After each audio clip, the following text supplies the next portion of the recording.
brothers and sisters in the Dharma.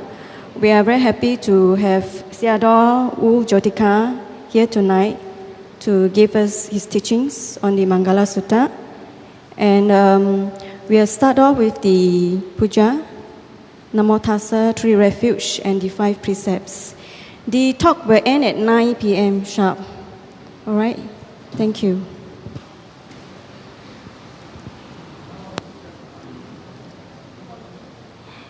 Please repeat.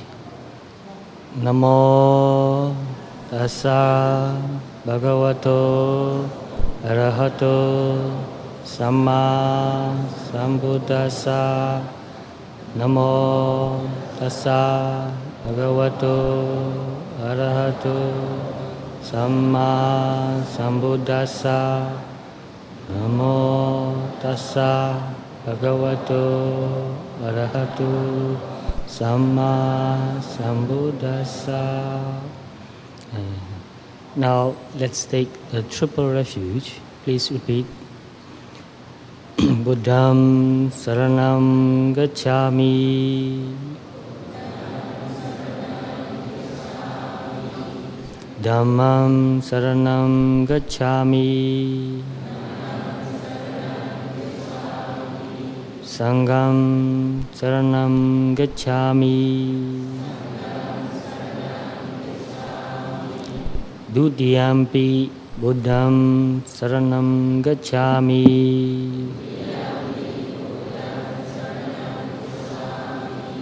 Dutiyampi Dhammam Saranam Gacchami. Dutiyampi Sangham Saranam Gacchami.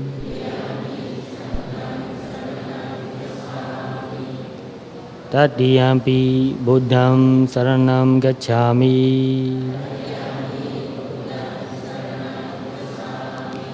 Tatiyampi Dhammam Saranam Gacchami. Tatiyampi Sangham Saranam Gacchami.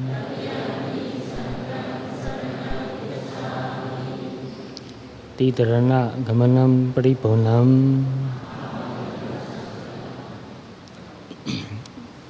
Now precepts in Pali. Please repeat. Panadipata Viramani Sikkhabadam Samadhiyami Adhina Dana Viramani Sikkhabadam Samadhiyami Kamesu Micchachara Viramani Sikkhabadam Samadhiyami Musawada Viramani Sikkhabadam Samadhiyami Surameraya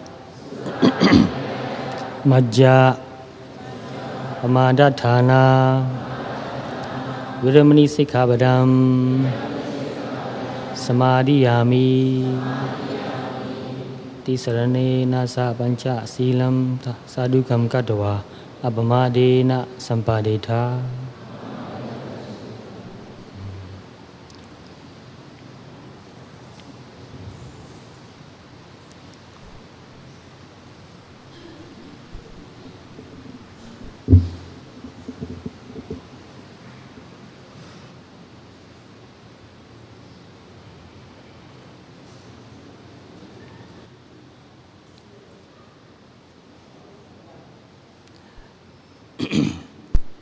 All of you know that today I'm going to talk about Mangala Sutta. And I believe that most of you have read or heard about Mangala Sutta. Is that right? Right. It is a very famous sutta and also very important sutta in the teaching of the Buddha. In our country, in Myanmar, when a child is sent to a monastery to study, because in our country, before the British rule, only the monastery is the place where a person goes to study. So when a child is sent to a monastery to study, first the child learns to read the letters, read the alphabets, learn how to spell and pronounce. And after a child has learned to read, the first thing that the child learns is Mangala Sutta. So that shows that Mangala Sutta is a very important sutta in the teaching of the Buddha. And this sutta is a very big sutta. I'm not sure whether I can finish the whole sutta today, but anyway, I will try to give you a glimpse of what this sutta really means. When I was young, when I was interested in reading Dhamma books, at that time I was about 12, 13 years old. So I read some Dhamma books and articles in magazines, Dhamma magazines, about Dhamma. And I came across this sutta. I got very interested in this sutta since then, and I'm still very interested in this sutta. I still read the sutta because I've memorized it also. Sometimes I memorize the sutta and think about some points in the sutta again and again, and found out that this is one of the most important teaching of the Buddha. For example, let me tell you one instance in my life. As most of you know that my parents were not Buddhist. I'm not a born Buddhist. I became a born Buddhist when I was 25. But I started reading Dharma since I was 12. So I took quite a long time. So whatever I do, I take time. I'm not in a hurry to make any decision, especially such an important decision as to choose a religion which I will practice and live. So this is a very serious decision for me. Therefore, I took quite a long time, 12 years, 13 years, studying and practicing without saying that I was a Buddhist. So when I first read these sutras, to tell you, my parents got very upset because they thought that I was becoming a Buddhist, and they did not like that. Then I told them, read this first and see if you can find anything bad or wrong in this sutta. So they won't read the book. Then I read the book for them. I said, just listen, let me read it. So what is the first point in the Mangala Sutta? Can anybody help? The first Mangala. Please, louder please. Of course, most of you know that. In Pali it is Asevanacha Balanam. In Burmese we pronounce it in a slightly different way. We pronounce Atrevanasa Balanam. And the meaning is not to associate with fools. So I asked my parents, this sutta teaches that we should not associate with fools. Is that good or bad? What do you think they will say? They did not say anything. Because they know that it is good, it is true, it is right, it is important, it is beneficial. So another point I read for them is, Buddha said, Mata Pitu Upathanam. What does that mean? To look after your parents. So I asked them again, is this good or not? You know what they say? They did not say anything. They did not want to say it is good. People are so biased. I'm not blaming them, it's common. Most people are biased. So I said, look, this teaching gives this advice: look after your parents. If you think this is not good, I'll reverse that. I'll do it the other way. Do you like that? And they did not say anything. They were so upset that I was reading Dharma books. So it was very difficult for me to be with my parents who are not open-minded. I was quite open-minded since I was young. I don't know how I became open-minded. Maybe I was exposed to so many different religions and so many different philosophies that I told myself that don't commit to anything. Wait and learn and make sure that what you believe is really true and good. So to make sure, you need a lot of time. So as I told you the other day, when I have to fill up the forms and when I have to fill the blank with your religion, I always fill up not yet, no religion yet.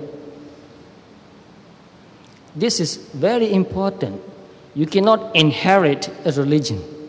You have to learn and understand and practice it. So maybe I was very serious, maybe too serious. But I think this is a very serious matter. You can't just say that I believe in such and such religion and not practice it. It means nothing if you say I believe something and not practice it. So I studied the Mangala Sutta very in detail. So first I asked the question, what does Mangala means? What does the word Mangala means? In Burmese language, we use the word Mangala as if it's a Burmese word. We don't translate that. So when you don't translate that, you feel that you know the meaning, but you don't know. So what does Mangala means? When I ask people how they understand the word Mangala, they say anything that is good, which is true. But when I look in the Pali text to find out the exact meaning of what Mangala means, I found that.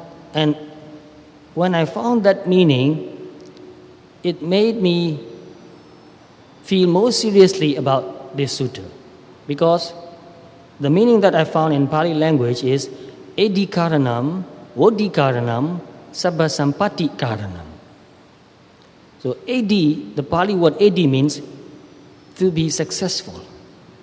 Karana means cause.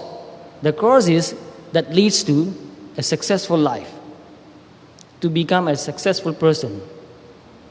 So these are the causes that will make you become successful. And Vodi Karana means, Vodi means to grow. Karana means the causes. The cause is to grow.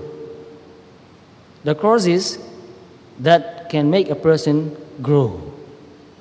And Sampati means to be fulfilled, to have everything you want. You like that meaning?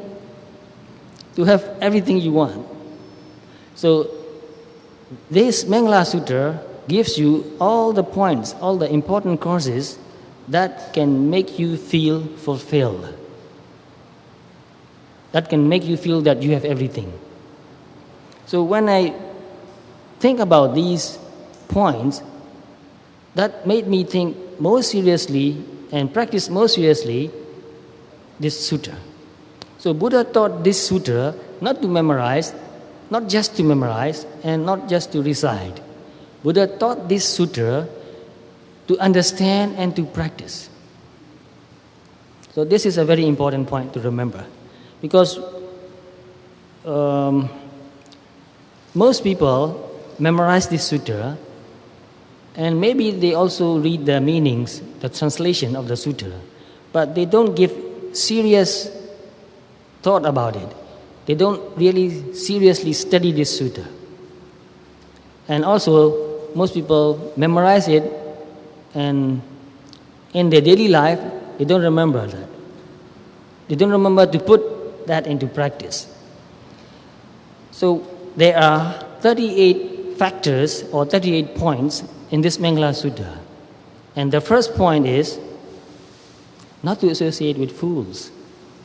Why did Buddha put this point in the first place? Anybody can guess? Because in this sutta, to attain Nibbana is also one factor that makes your life fulfilled. To make your life really complete and fulfilled, you have to attain Nibbana also. Because without attaining that, we cannot say that we have really fulfilled our life. But Buddha did not mention about Nibbana in the first place. Instead, Buddha gave the advice first, not to associate with fools. Why? Please, if you have any idea. What will happen if you associate with fools? You will never be able to fulfill the other factors, the other points. Right? Yes. So this is very important, not to associate with fools. It's the most important thing that we need to practice first in our life. Not to associate with fools. Who are fools? Why is a person become a fool? What makes a person become a fool? And what does a fool does? A person is a fool or foolish if he is doing something evil, unwholesome. In Pali, akusala. Or more seriously, duccharita. So a fool is a person who kills, who steals, who commits adultery, who tells lies, who takes intoxicants. And not only that, a fool also encourages another person to do the same. Therefore, when I look for the meaning of the word bala, I found that a person who destroys both benefit.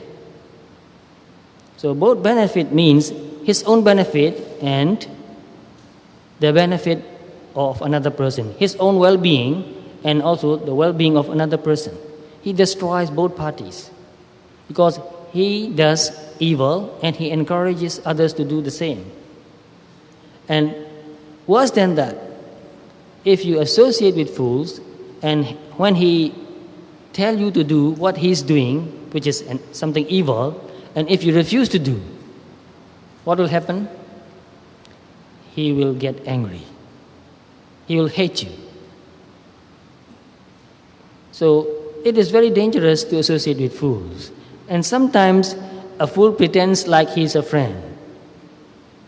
For example, sometimes you may have heard that somebody wants to take a drink and he will say, "Come, let's take a drink." And you said, "No, I don't want to drink." Then he will say, "If you love me, you drink." So sometimes a fool pretends like a friend. How many times have you heard that? Many, many times. So a fool encourages another person to do evil. And a fool destroys the well-being, the benefits in this life, and also the well-being and benefits in future life also. Both. This life and future life destroys both.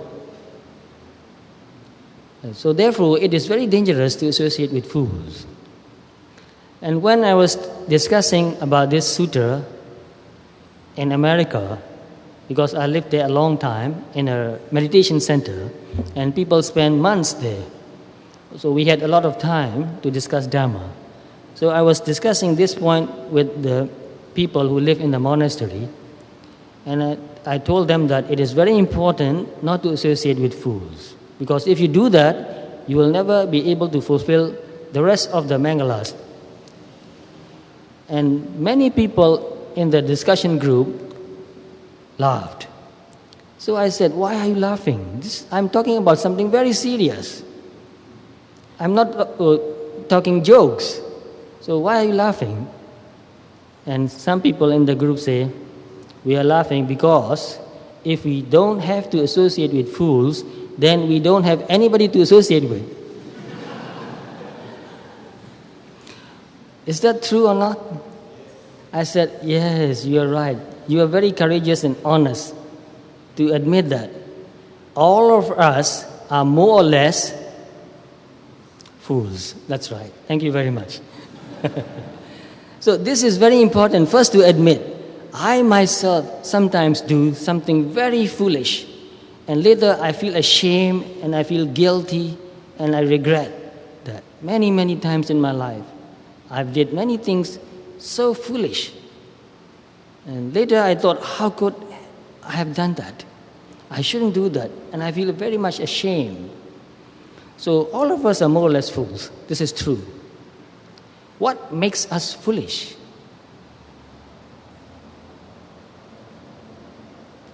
Just guess. Please? Right. Greed, ignorance, yes? And many others. Anger, pride, envy, jealousy.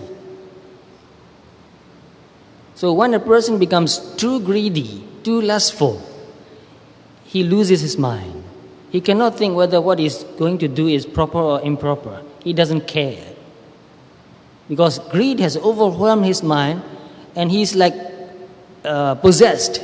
You know the word possessed mean? Some people are possessed by evil spirits. Heard about that? Yes. So, greed possesses your mind, takes over your mind, and impels and compels you to do something improper, to do something unwholesome. So I myself did a lot of unwholesome deeds when I was young because of greed. And also anger. When you become very angry, you lose your mind. You can't reason anymore. Therefore, Buddha said, Lobo attham na janati. Lobo is greed. Tanha also greed. So there are many synonyms for the same word, greed. So when you become greedy and lustful, you don't know what is proper or not proper, what is beneficial or not beneficial. Lobo dhamma napatati.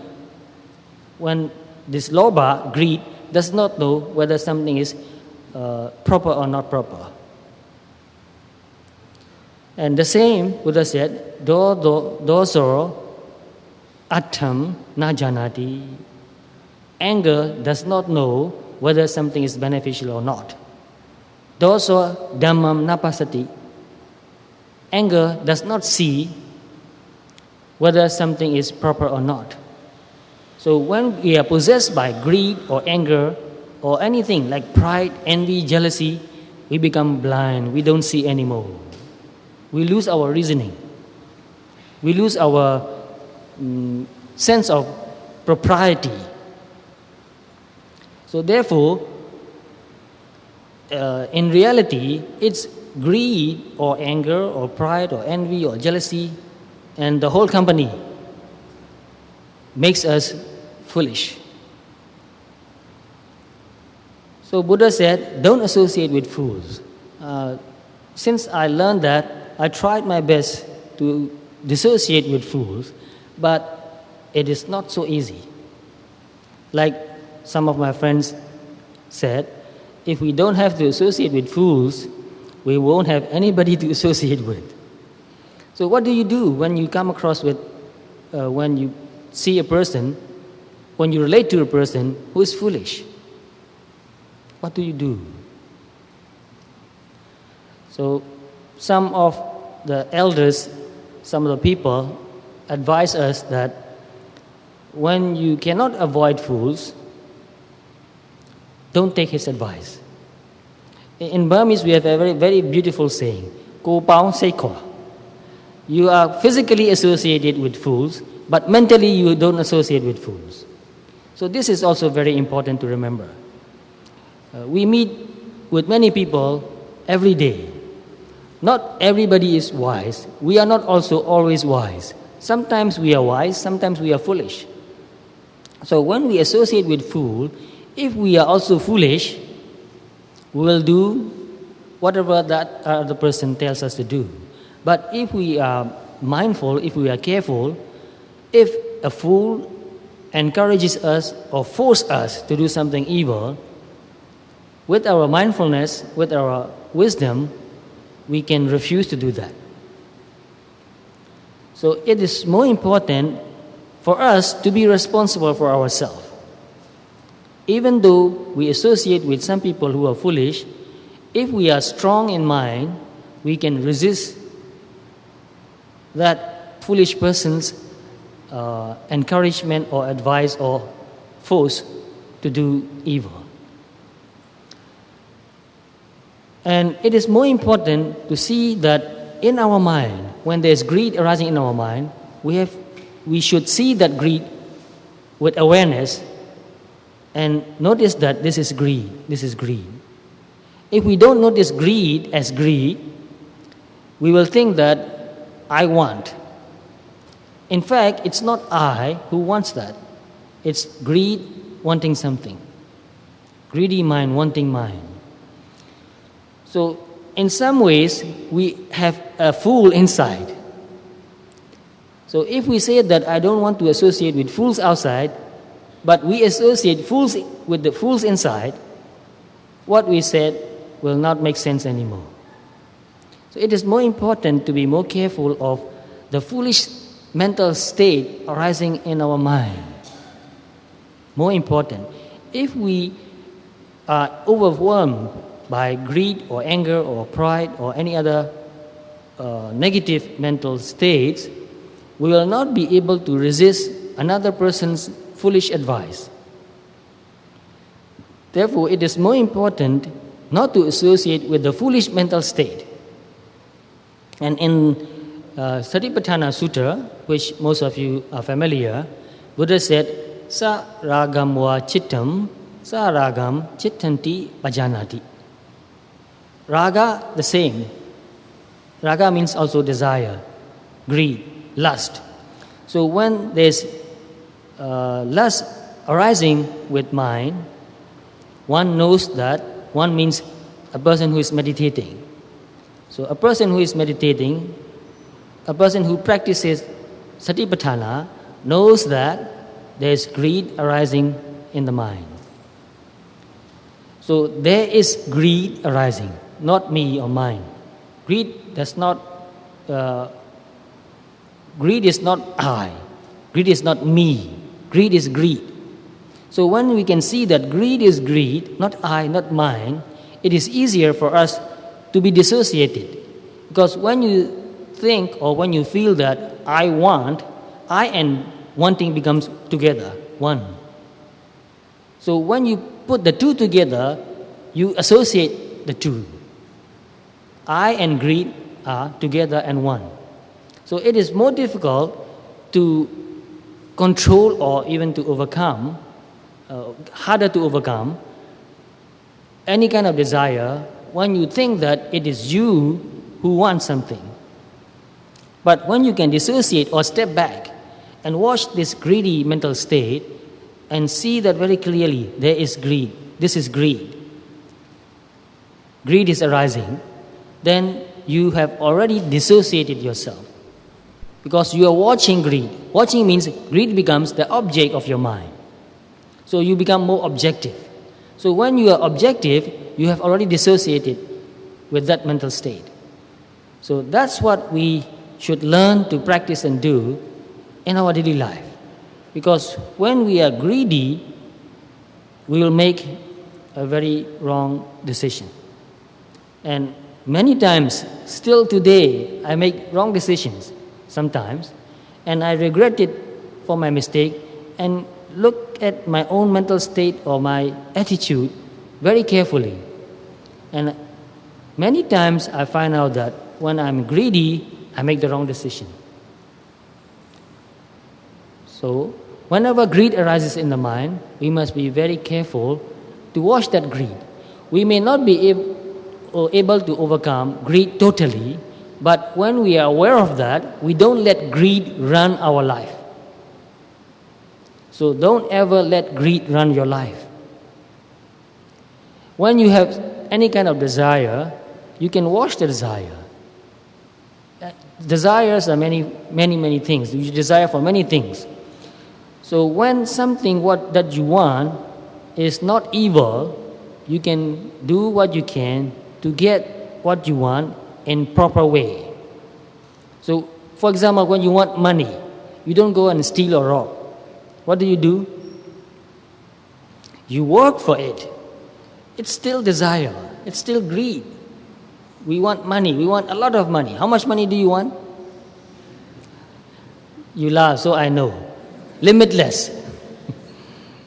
We don't have any limit to how much we want. But if you have to work for it, then you know that you must have a limit, because you only have so much time and energy. So whether you have your own business or whether you work for another person or for a company, there's a limit to how much money you can make. So you have to be content with that amount. So when you have greed and you know that there's greed and you want something, money or anything, when you are mindful, you can put a limit. But when you are not mindful, you cannot put a limit. No matter how much you get, you still want more and more. And when the greed becomes too strong, you will do anything to get what you want, which means you will do something improper. You may steal or cheat or rob. In many ways. There are many ways we can cheat and rob. So the important point is not to totally to overcome greed in the beginning. In the beginning, the important point is to be aware of this mental state, greedy mental state. So greed is a mental state. Anger also is a mental state, not a person, not a thing. It doesn't last forever. So when we can watch these mental states, we already dissociate ourselves from this mental state. We don't let this greedy mental state, foolish mental state, take over our mind, take over our body, take over our life. So when I practice this Mahasatipatthana Sutta, I understand this Mangala Sutta more deeply. When you put the two together, then you really know what to do. Because to dissociate with the fool outside, a foolish person, is easier. But to dissociate with your own mental state, with your own foolish mental state, is much more difficult. And it is more important not to associate with foolish mental states, not to let foolish mental states run our life, and do evil deeds. And the same way with all other negative mental states. So if we can learn not to associate with foolish mental states, we don't need to be afraid of fools outside. If we are not foolish, we don't need to be afraid of fools. But if we are foolish, then we have good reason to be afraid of fools outside. So try to understand deeper meaning of this advice, this instruction by the Buddha. Don't associate with fools. So if we don't associate with fools, that will lead us to give a good life, to do proper things, to do proper deeds, to work properly, to have a good livelihood, right livelihood, to say what is proper and not to say what is improper. And not only that, when you practice meditation, you also watch your thoughts, and when you are thinking something improper, you can overcome that improper thoughts even. So only those people who practice mindfulness, who practice Satipatthana, can really understand the deeper meaning of this advice, not to associate with fool. Because as long as we are associating with our own foolish mental states, and we say that I don't want to associate with fools, it doesn't make sense. If we ourselves are foolish, and we say that I'm a fool, but I'm not going to associate with any fool, how does that sound? Sounds very funny. So it is more important for us not to be a fool. So not to be a fool means not to associate with foolish mental states. So in order not to associate with foolish mental states, we must be very careful. We must be mindful. We must be aware. Whenever a foolish mental state arises in our mind, we must pay attention and watch. Here is a foolish mental state. Here is greed. This is greed. So when we practice mindfulness, as we develop more and more mindfulness, we become more and more clear. So as our mindfulness develops, our concentration also develops. When we have strong mindfulness and strong concentration, we can see everything arising in our body and mind very clearly, very precisely. And when sati and samadhi, mindfulness and concentration becomes very strong, at least temporarily, we will experience mental states where there is no greed, no anger, no pride, no envy, no jealousy, no drowsiness, no ignorance. So, if you have been meditating for a long time, you must have come across to this kind of clear, pure, peaceful mental state. Free from greed, free from anger, free from envy, jealousy, pride, free from doubt, free from drowsiness, free from dull mental states. So when the mind is totally free from all these negative qualities, it is full of energy, full of purity. There's mindfulness, concentration, wisdom, peace, clarity, and all other good qualities there. So you can see that this mental state is so peaceful. So in my meditation practice also, when I first experienced that, I felt very delighted, and also I got very attached to that mental state. Because you feel so peaceful and calm, so relaxed. Any kind of greed or any kind of anger makes your mind very tense. It is very stressful. Greed makes you feel very stressful. When you want something very badly, you can't even sleep. You can't think of anything else. Greed takes over the whole mind, and you keep thinking of what you want. This is what I want, this is what I want. And also when you are angry, when you hate somebody, when you are very upset that somebody did something wrong to you or to your family, that mental state, when it is so strong, takes your mind over. So you keep thinking about that person whom you hate, and you will be thinking, well, I'll do this to him, I'll do that to him, I'll let him know, I'll teach him, I'll give him a piece of my mind. So when you're angry, you keep thinking like that. It's very tiring, it is very stressful. So these negative mental states are most stressful. But when your mind is totally free from greed, anger, envy, jealousy, pride, all that, those negative qualities, you feel very calm, very peaceful, very relaxed. Therefore, greed never gives you a rest. You must understand that anger never gives you a rest. It drives. Go for it. Greed tells you, go for it. And anger tells you, go and hit, go and kill, go and destroy. So we are driven, most of us are driven by greed or anger or pride. You must be better than another person, beat that person, take over that person. So most of us are driven. You know what the word driven means? The meaning becomes very clear when you think of a horse-drawn car or a bullock-drawn car. So the driver beat the horse, beating and driving. Go, run faster. So greed tells us to do that the same. Go, run faster. Anger tells us to do the same. So we are driven by greed, by anger, by pride, by envy, by jealousy. All these negative mental traits are driving us. So mostly we are very tired because we are driven. And only when we meditate and our mind becomes free from greed, anger, pride, envy, jealousy, and so on, we feel restful. Oh, now I have a rest. Now the mind is at rest, not driven anymore.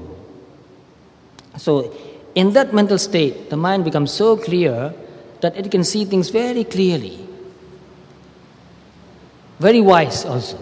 So when I read the second advice of the Buddha in Mangala Sutta, what is the second point? To associate with the wise. Pandita nancha sevana, to associate with the wise. So when I read that point, first I understand the direct meaning of the advice, of the instruction, not to associate with wise people. This is very important. To associate with those who are wise is very important because we can learn good things from the wise persons, and a wise person does not do anything evil, and he does not encourage anybody to do anything evil. A wise person does what is good, what is proper, what is beneficial, and he also encourages others to do the same. So I have associated with many people who are much wiser than me. My teachers, they are much wiser than me. They are wise. So they have learned the Dharma. They have been practicing the Dharma for many, many years. So they have trained themselves. They have tamed themselves. They have overcome most of the defilements. So being with somebody who is calm and peaceful and wise makes you feel also calm and peaceful and wise. Because a wise person always encourages you to do what is good, what is proper. So I've met with many good teachers and learned from them many wise lessons, instructions. And because of the encouragement and instructions, I've practiced them too.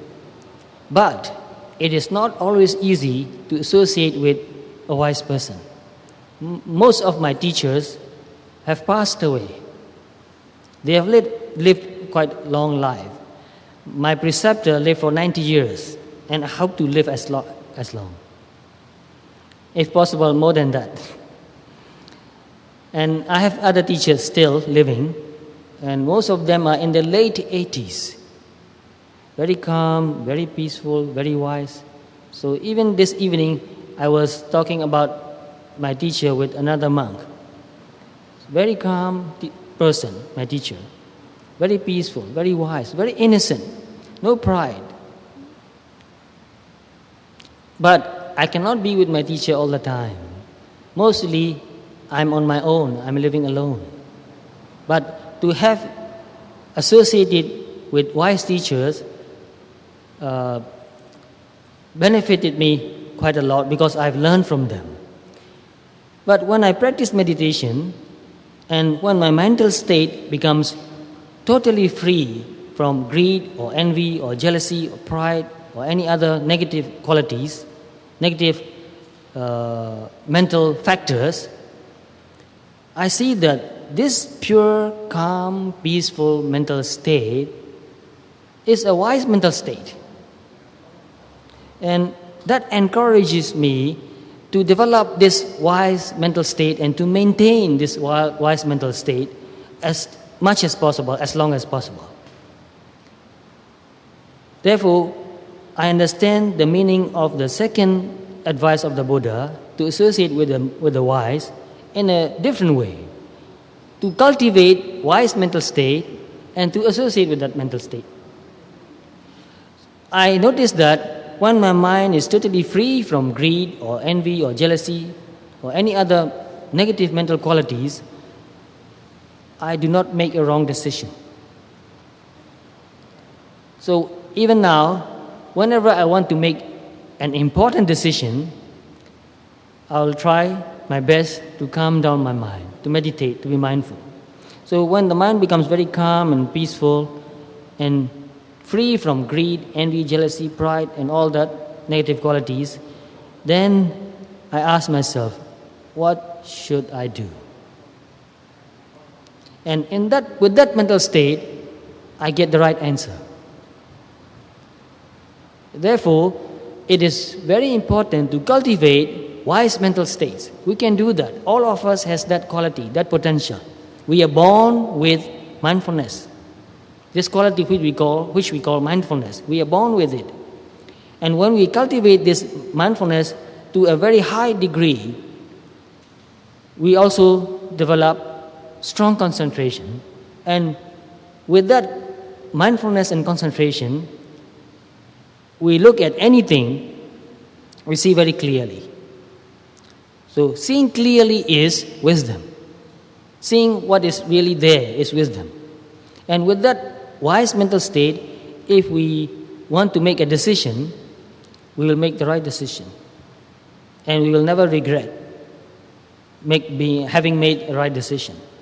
So therefore, if we really want to take the Buddha's advice, to associate with the wise, we need to meditate and cultivate a wise mental state. Because what's the use of associating with a wise person and not to cultivate a wise mental state, not to become wiser? It's no use. So when we associate with a wise person, we associate with that person because we want to become like that person. So whenever I read about the Buddha, since I was young, I want to become like a Buddha. I'm not like a Buddha yet. I want to remind you that. And also when I met my teacher, I look at him. He looks so calm and peaceful. And whenever I asked an advice from him, he never gave me any advice. He never encouraged me to do anything evil. So I look at my teacher and I thought, I want to become like him. So when you associate with a wise person, you want to become a wise person. And when you want to become a wise person, what do? You practice Dharma, you practice meditation, you practice mindfulness. You watch what you thought, what you are thinking. You watch your thoughts. So if we want to become wiser, we must watch our mind. We must see what we are thinking mostly. So only when we practice Satipatthana, and especially Chittanupassana Satipatthana, we can become wiser. So this is the gist of what I understand about these two Mangalas. So if we practice these two, we will feel that when we become wiser, we will feel that we are successful. When we become wiser, we will feel that we have grown up. Because if you are still foolish, you cannot say that you have grown up. So to grow means to become wiser. So only if we can practice Dharma, we can become wiser. So to grow, and also when we become wiser, we feel fulfilled. We feel like we have everything we need. So unless we become wiser, we will never feel fulfilled. Because greed never feels fulfilled. Greed always want more. Always lacking, always wanting. And when we practice these two well, we can also develop other qualities. With that kind of mindfulness and awareness and wisdom, we can do anything we want to do in our life and do it well. For example, if you are a student studying and you meditate and develop a calm and clear and strong mind, and when you go to study, you'll find that it's much easier for you to study. Why? Because you're not greedy. If you don't meditate and you have seen many things all day and your mind is overwhelmed with greed, when you are studying, you'll be thinking of what you want. I want to eat this, I want to eat that, I want to go and see this movie or that movie, watch that television show, or go out and have a good time with friends. Although you are reading and studying, most of the time you are thinking of what you want. So you cannot really study well. You may be sitting and studying for 1 hour, for example, but in that 1 hour, mostly you are thinking of what you want. So you are not really using 1 hour to study. More than half of that time, you'll be thinking of what you want. And the same way, when you're angry or upset, when you hate somebody, you cannot concentrate on what you're doing. You cannot concentrate. I find myself the same. When I'm angry or upset, I want to read a Dhamma book, I cannot. Although my eyes are going through reading, my mind is not totally there. And after I've read a page, I ask myself, what have I read? I don't know. I was thinking of another person who made me upset. So when you are not calm and peaceful, when you are not concentrated, you are not efficient. You waste so much of your time and energy. So if you want to be efficient in whatever you do, you need a calm and concentrated mind. So when you develop calmness and concentration, when you develop mindfulness, you develop efficiency also. And creativity also. Because when you apply all your mental energy and all your mental power in what you are doing, you can see things that you have not seen before. Even reading can be very creative. When you are reading with your mind thinking of something else, you cannot really understand the deeper meaning of what you are reading. But when you are reading with full concentration, you can see and understand deeper and deeper meaning. So I've read many books since I was young, but after I've meditated, I read the same books that I've read before, and I found that I understood the meaning much more deeply. Dhamma books and other books too. So when you have developed concentration, when you have developed calmness, when you have developed mindfulness, even reading becomes more creative. So these are a few examples that I gave you, that developing calmness, developing mindfulness makes your life more creative and also more enjoyable. You may be with somebody you love, your father or your mother or your brothers or your sisters or your children or with your friends. But if you are possessed with greed or anger, you cannot really enjoy your friendship. You cannot really pay attention to what your parents are saying or what your brothers or sisters are saying or what your children are saying, because your mind is possessed. You cannot enjoy this relationship. But when your mind is free from anger or greed or any other negative mental factors, you can pay complete attention to the person you are with. You can really communicate, you can really listen, you can really talk. So you may have experienced many experiences with people. You are talking to that person, but that person is not paying attention. How do you feel? You feel very frustrated. Oh, what's the use? Talking to mom is useless. She's so busy thinking about something else. Oh, don't go and talk to dad. He's always thinking about his work. He's always worrying. He won't listen to you. He will say, yes, yes, yes. And you ask him, what do you mean? He has no answer.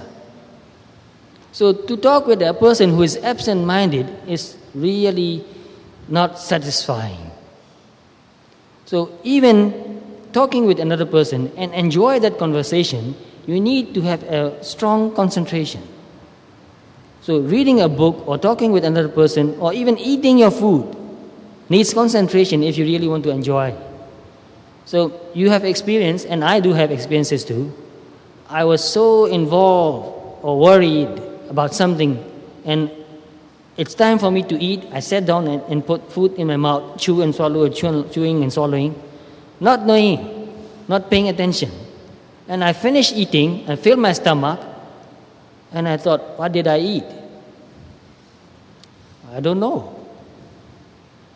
So mostly we are living our life half awake only, very absent-mindedly. Most of us are like sleepwalkers. You know what sleepwalkers mean? There's a kind of mental disease. People wake up in the middle of the night and they go out and walk and do some things, and in the morning you ask them, what did you do in the night? They say, I don't know, I didn't do anything.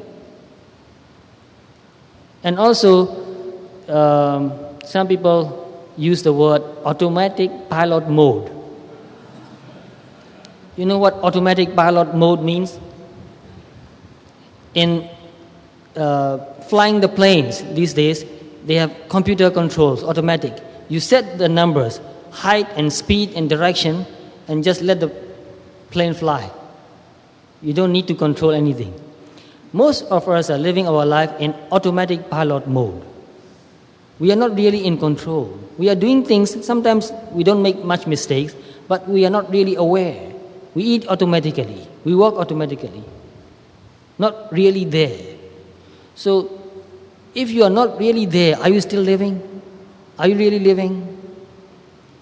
So one writer who writes many books about meditation practice wrote that if you are peeling an orange and if you are not doing it mindfully, in that time, in that moment, you and the orange does not exist.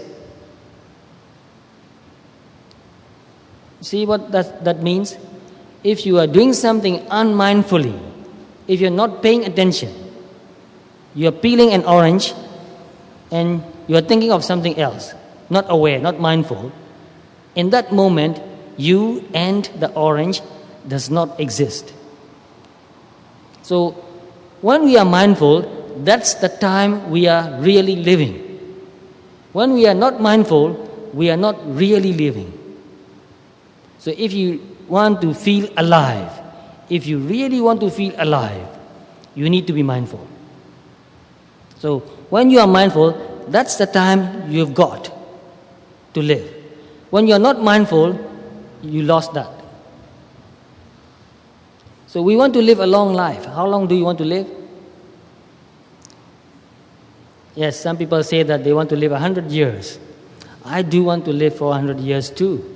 But if you live 100 years mindlessly, automatically, what do you say? If you live for 100 years, unmindfully, automatically, would that be meaningful or satisfying? No, not at all. So even if you live for one day mindfully, that's more satisfying. Therefore Buddha said, to understand the Dharma and to live mindfully even for one day is much better than to live for 100 years and not to understand Dharma and not to live mindfully. So this is very serious, very important. We want to live a long life, but if you waste your time, even though you live a long life, it's not satisfying, it's not meaningful, it's worthless, meaningless. So if we want to make the most of our life, we need to be mindful. So we want to make the most of our life. I want to live my life efficiently. I'm also very greedy in some ways.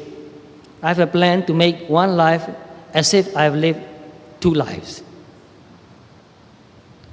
I can make my life more efficient. And if my efficiency doubles, it means that I've lived twice as much. So therefore, I try to make the best use of my time. I try to make my life more efficient. So living mindfully make your life more efficient. You learn more, you see more, you experience more. You can do so much more if you are mindful. If your mind is not possessed by greed or anger or pride or envy or jealousy, you don't go out and do foolish things and waste your time.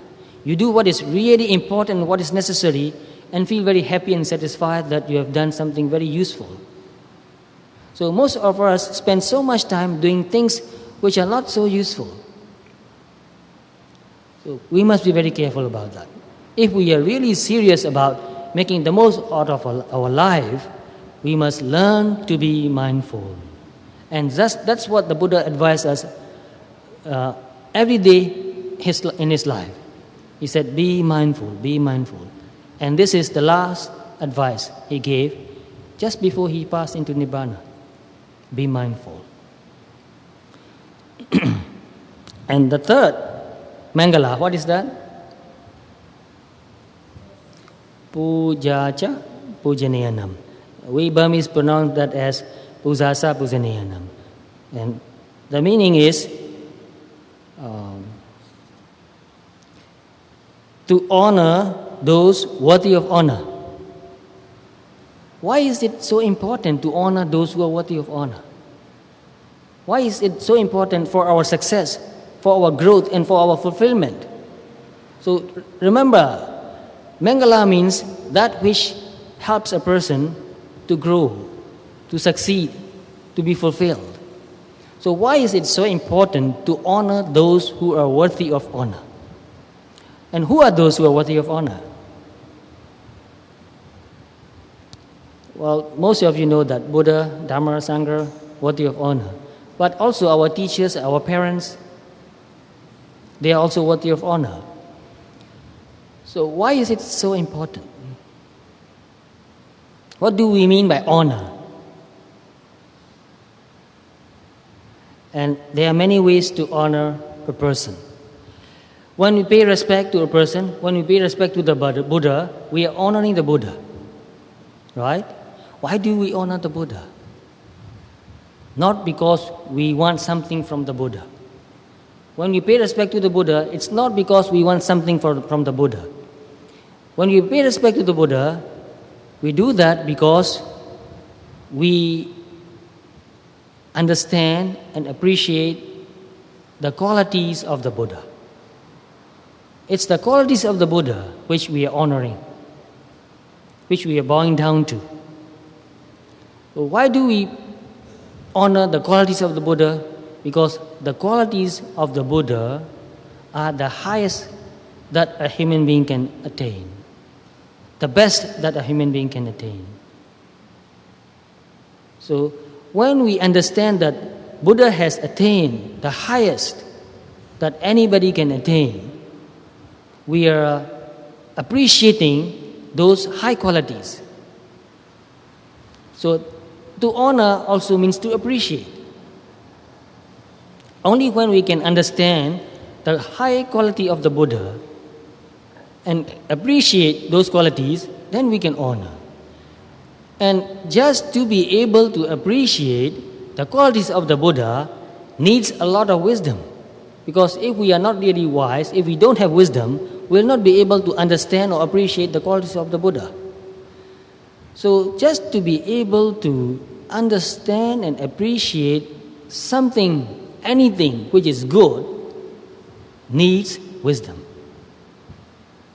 So we must develop wisdom to be able to honor, to be able to appreciate, to be able to respect. But this is not too difficult. Even a child can understand to a certain degree what is good and what is not. So we can teach anybody the good qualities of the Buddha. Buddha's mind is totally free from greed, hatred, envy, jealousy, pride, and all those negative qualities. And we can also teach the qualities of the wisdom of the Buddha. So even a child can understand to a certain degree. And when a child understands that Buddha's mind is totally free from greed, envy, jealousy, therefore totally free from mental suffering, mental anguish, mental dukkha, if a person understands that, what would he want? He wants to be free like that. So therefore, when we honor somebody, we are also in some ways aspiring to become like that person. And that aspiration can motivate us to study, to learn, to practice the Dharma. So to honor the Buddha is very important for us. To grow, to be fulfilled, and to be successful, we must learn to honor those who are worthy of honor. And many teachers told me, and I've read in many books too, there are some people who contemplate on the qualities of the Buddha. So you may have read the same stories, similar stories. And many teachers, they told me that when they cultivate on meditating on the qualities of the Buddha, they wanted to become a Buddha. Not everybody, but there are some monks, especially I know, who aspires to become Buddha. And where did they get that aspiration? How did they get that aspiration? By learning, by studying the qualities of the Buddha. So knowing any good quality of another person is good for us. Not only the Buddha, take the meaning, wider meaning. Knowing any good quality of anybody helps you to grow. It's good for you. It's good for me. So, like I tell you just a moment ago, I met my teachers and I look at them. They are so calm.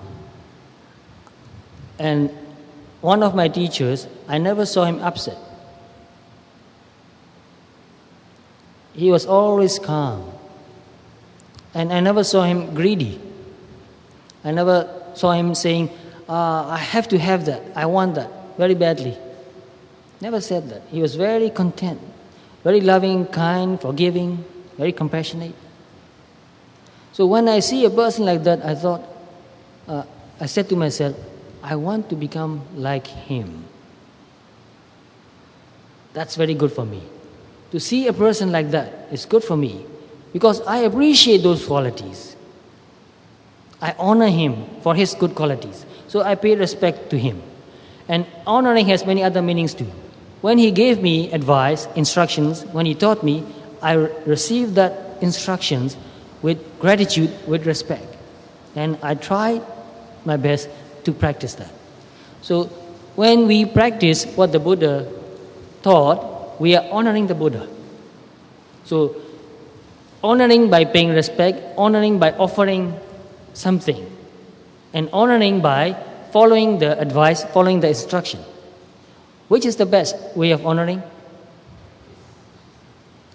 Honoring by following the advice, honoring by practicing the instruction is the best. So to honor those who are worthy of honor has a very wide and deep meaning. It's very important.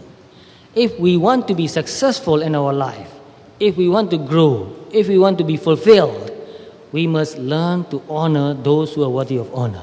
We must learn. It is something we must learn. We don't know. Without learning to honor, we will not know how to honor. So we must teach children to learn to appreciate good qualities of Buddha, of Dharma, of Samgha, of anybody. So when a person learns to appreciate good qualities, then he will learn to honor. So to honor another person needs some learning, some education, some wisdom too. Because a totally foolish person will never be able to honor those who are worthy of honor. So you may have met some people who are very disrespectful toward somebody who is worthy of honor. Why is that person disrespectful? Because that person is foolish, not wise. Because that person has not learned. So we must learn to honor. And once we have learned to honor and we take good advice from those who can give a good advice and practice those advice, we will become successful, we will grow, we will be fulfilled. So when you see somebody who has some good qualities and you say that, oh no, what's that? What's that amount to? It doesn't matter. It's nothing. When you devalue another person, what happens to you? You are not motivated to develop those good qualities. So when you devalue another person, you devalue yourself. So when you honor another person, what happens? You honor yourself too. At the same moment, you honor yourself too. So remember this is very important. When you treat another person disrespectfully, you are also treating yourself disrespectfully. It's one and the same action. When you appreciate another person, you are at the same moment appreciating yourself. When you are honoring another person, you are at the same moment honoring yourself. Because your mental state is high. You can love yourself, you can respect yourself. So it is very important for us to appreciate any good quality in anybody. If we don't appreciate any good quality in anybody, we will not be motivated to develop that good quality in ourselves. We will not be motivated. And if you are not motivated to develop any good qualities, you will not grow, you will not succeed, you will not be fulfilled. Therefore, when I see somebody, I know that not one of us here is perfect. I'm not perfect, and not one of you is perfect. This is not devaluing, this is understanding the truth, the reality. But when I look at the person, first I look at the good qualities. And I feel very happy about that.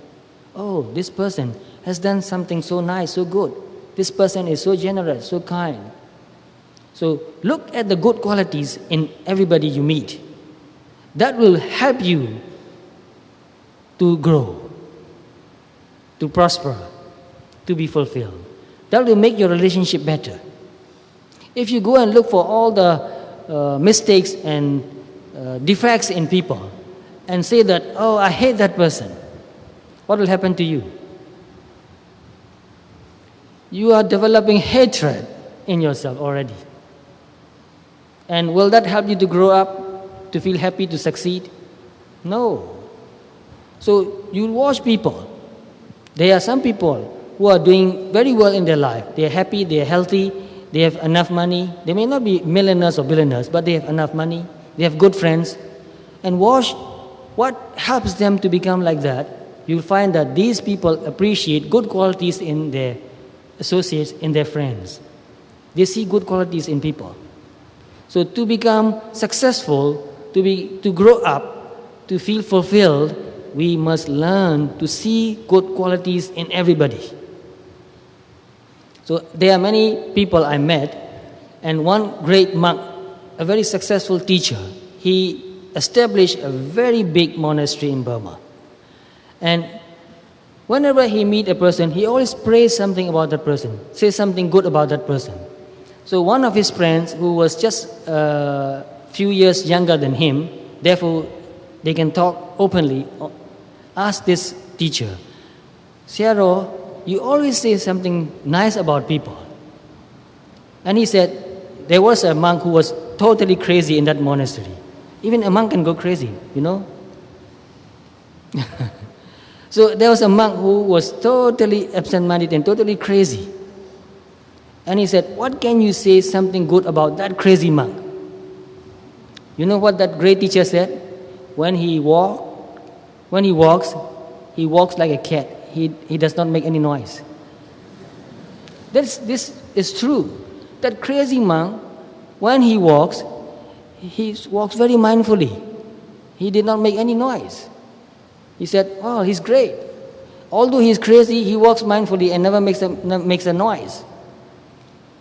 So this teacher has many followers, many disciples, and everybody who met him loves him very much. You know why? Because they know that this teacher sees what is good in me. You see that? If somebody is looking for what is bad about you, what will you feel? How will you feel when you meet that person? You don't feel happy. Can you love that person who is always looking for what's wrong about you? Of course not. You don't feel happy. You don't want to go and see that person. And that person cannot help you to become better. If somebody is always looking for what's wrong about you, what's bad about you, that person cannot really help you become better. So, especially I want younger people to understand this. Look for the good qualities in you. Look for the good qualities in other people. All of us has goodness. Everybody has goodness. So if you want to be successful, if you want to grow, if you want to feel fulfilled, if you want to be happy, if you want to have many good friends, because without good friends we will not be successful. So if we want to have good friends, many, many good friends, look for the good qualities in people. So looking for good qualities and appreciating is also honoring. So when I read this, I started thinking with real concentration. I started thinking, what does this mean? And gradually this meaning came to me. I said, psychologically this is very important. If I want to be happy and successful, I must look for what's good in me and I must look for what's good in other people. I must honor good qualities in people. So, this is the advice of the Buddha. If you want to be successful, if you want to grow, if you want to feel fulfilled, honor those who are worthy of honor. And in some ways, all of us are worthy of honor. In some ways. All of us has goodness. So many of you here, how many here? Can you guess? So, this is the advice of the Buddha. If you want to be successful, if you want to grow, if you want to feel fulfilled, honor those who are worthy of honor. And in some ways, all of us are worthy of honor. In some ways. All of us has goodness. So many of you here, how many here? Can you guess?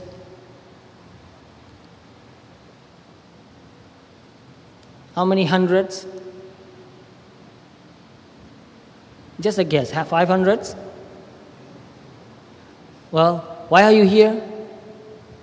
Because you love Dharma. And I honor that very much. That's good. That's goodness. Because you have goodness, you are here. Otherwise, you won't come here. And I honor that very much. I'm very happy to see you, to talk with you. So, to feel happy makes me feel fulfilled. Now here, I'm happy because you love Dharma. Also, there are 38 points in this sutta. I finished only 3. What's the time now? Wow. It doesn't matter. If you understand 3 points, that's enough for you. But let me go briefly, because I really want you to understand and study this sutta and put into practice. Because I see in the society many good qualities disappearing. So I want people to cultivate good qualities. And the fourth factor is dwelling in a suitable locality, dwelling in a suitable place, suitable region, suitable country also. Do you want to live in a country where they are always fighting? No, we don't want to live in a country like that. No, because it makes you feel so hatred, so angry that you cannot cultivate goodness anymore. So to live in a suitable place, suitable locality has also wide meaning. Live in a place where the air is clean, no air pollution. Or if it's not possible, very little air pollution. Also, clean air, clean water, clean food, isn't that important? Very important. Good education, very important. And a proper way to earn a living. You don't have to go and steal or cheat. You can do what you like to do with honesty, good livelihood, and earn and enough to live. So if you go and live in a place where there's no way you can earn a livelihood, that is not a proper place to live. But not only that, live in a place where you can learn Dharma and practice Dharma, where there are many people who encourage you and support you to practice Dharma. Therefore, when we think of finding a place to go and live, we must consider many points. Is that a place where we can be healthy, bodily and mentally healthy? Good food, good water, clean air, good livelihood, good education, good medical treatment too, because we get sick once in a while. But when we get sick, we need good medical treatment. Sometimes people die because they can't get medicine. If they can get only about 20 or 30 antibiotics, they can live. But some people die because they cannot get medicine. So we must find a place where we can get good medical treatment too. But we must also consider that Is there a person, a teacher, or is there a community like this where I can grow and join and become a member and learn Dharma and practice Dharma? So, is this a proper or suitable place to live or not? Yes, it is. This is a place where you can get all that you need in life. You can also learn and practice Dharma. So never go to a place where you can get all the money you want, but you cannot study and practice Dharma. Because all the money can never make you feel fulfilled. All the money can never make you feel successful. All the money cannot help you to grow up in the Dharma. So if we really want to be successful, if we really want to grow in the Dharma especially, and if we really want to feel fulfilled, we must find a good community to live in. Community is important. Here we have a community. We have Dhamma friends.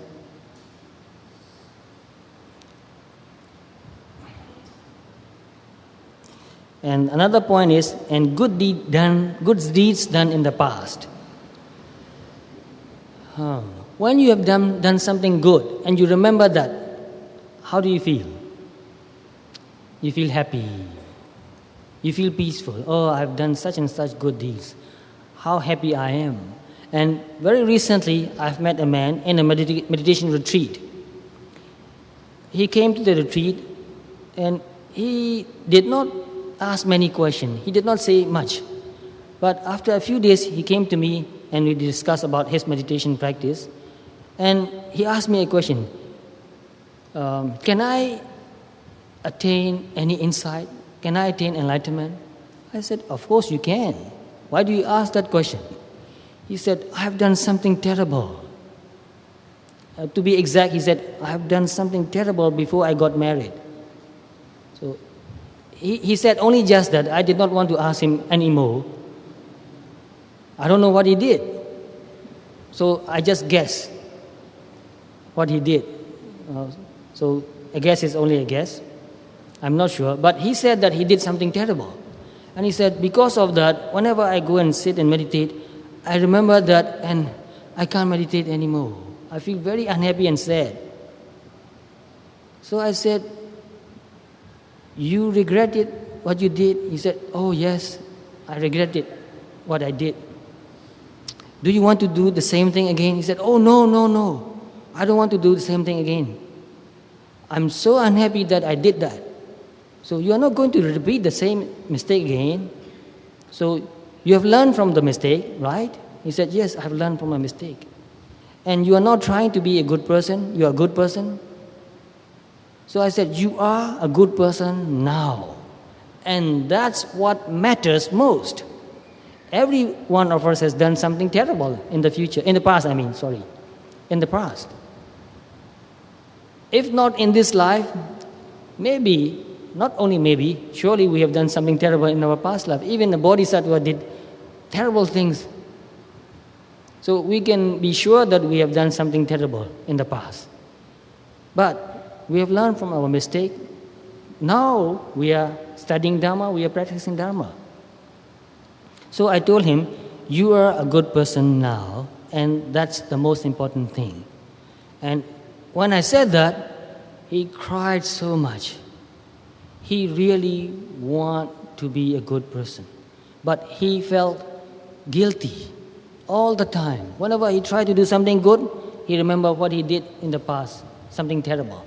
So the past was haunting him. You know what haunting means? The past is haunting him.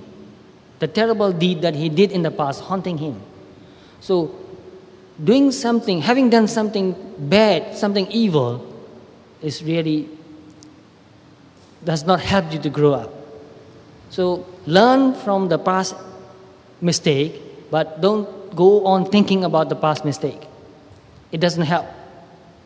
I can go more deeply psychologically into this point, but I'm afraid I don't have so much time. So to reverse that, when you remember something good that you have done in the past, that makes you feel happy and peaceful. That motivates you to do something good Because your mind is calm and peaceful in that moment, you can do something really good. But if you remember having done something evil in the past and you feel unhappy, and that unhappiness absorbs all your energy, you are not motivated even to do something good. You don't feel that you're worthy of anything good. You don't feel that you will achieve anything good in even though you try to do it. So having done something good in the past helps you to do more good. So that helps you to succeed, to grow, to feel fulfilled. Therefore, it is good to have done good deeds in the past, and it is much better to be doing good deeds now, in the present, today. And Buddha said, don't postpone to do something good. Do it now, because we don't know when we will die. Don't say, tomorrow I will do something good. Do something good now. So we have so many good things to do. And the best that we can do doesn't need any special time or even cost money. So we are doing good deeds now here. What is that? There's one point in Mangala Sutta. Kalena Dhamma Savanam. To listen to the Dhamma. To listen to the Dhamma when the time is suitable. So this is a very good time, a suitable time to listen to the Dhamma. And we are doing that. That also helps us to become successful, to grow, and to be fulfilled. And practicing mindfulness, you don't need a special place or a special time. You don't need money to practice mindfulness. That's also a good deed. So don't postpone to be mindful. Be mindful now. So it's very good, and it supports you to be successful, to have done good deeds in the past, and it is also very important to be doing good deeds now, in the present. And we have done good deeds in the past, we are doing good deeds now. What can we expect in the future? Good results, good life, happiness, prosperity, growth, fulfillment. We can expect that. If we have not done good deeds in the past, if we are not doing good deeds now, what can we expect in the future? Not much. Don't expect anything. Because we have to pay. We cannot get something for nothing. So it's very important. And another point is to establish oneself in the right course. Have we established in the right course now? I think we do. I believe we do. Learning Dhamma, practicing Dhamma means establishing yourself on the right course. That leads to growth, fulfillment, and success. Because we are learning Dhamma, we are practicing Dhamma, therefore we are trying not to do anything evil. We are trying to do what is good. And that helps us to prosper, to grow, to be fulfilled.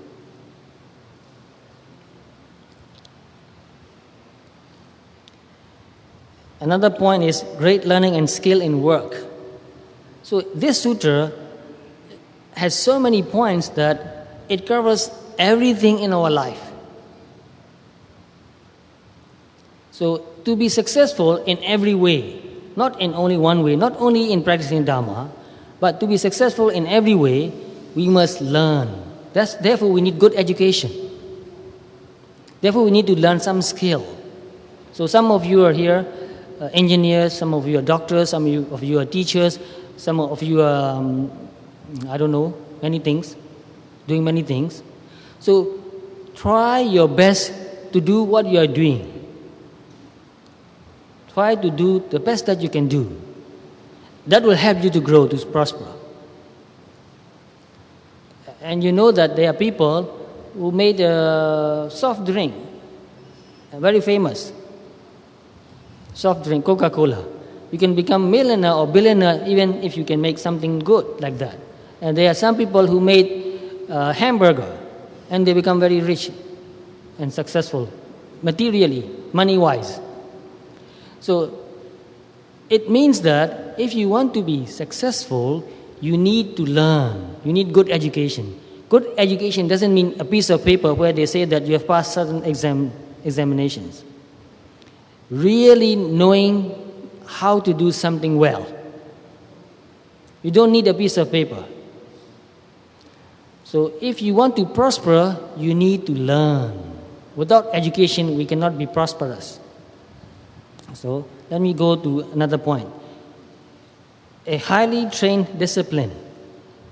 To become successful, we need discipline. Without discipline, we cannot accomplish anything. A student needs to be disciplined, learn regularly, properly, attend classes regularly, and do what needs to be done regularly at the right time. Then you can be a good student. And when you have a job, you have to go to the job at the right time and finish the quota, so to speak, what you need to do, and finish it at the right time. If you go to your job late, and if you cannot finish your work at the right time, what will happen? You'll be sacked. I don't know what you understand this word sacked. This is an American idiom, which means that your boss will kick you out. Don't come back to work tomorrow, finish. So you need discipline. And in Pali word, this word discipline has a very wide meaning. It has very wide meaning. You know the Pali word for this discipline?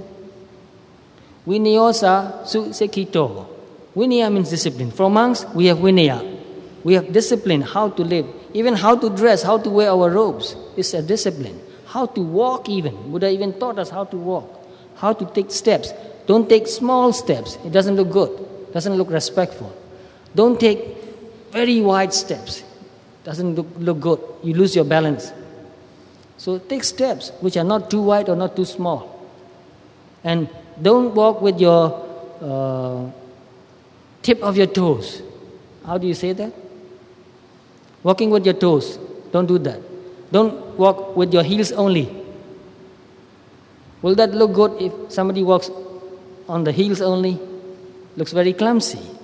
You have to walk with your step evenly placed on the ground.